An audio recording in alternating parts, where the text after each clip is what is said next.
বালতি পানি, 3টা করে খেজুর, এইভাবে 8 বালতি পানি উঠাইয়া হাসাইন হুসাইনের মায়ায় আমার নবী বাগানে চাকরি পর্যন্ত নিয়েছে।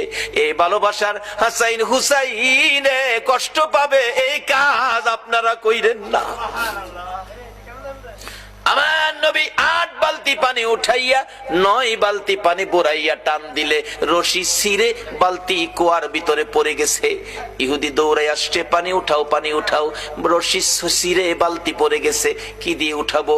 ছিঁড়ে গেছে। হ্যাঁ না, তুমি ছিঁড়ে ফেলছো? আমার নবীরে কয়, নবী বলে ছিঁড়ে ফেলছে। আমার নবী বলেন, ইহুদি রে আমি ছিঁড়ি নাই, ছিঁড়ে পড়ে গেছে। এই পর্যায়ে 1 কথা 2 কথা রাগ হইয়া নিষ্ঠুর ইহুদি, যেই নবীর চেহারায় জীবনে কোনদিন মশা মাছি বসে না, আমার নবীর গাল মুবারকে ইহুদি থাপ্পড় লাগাইয়া দিছে।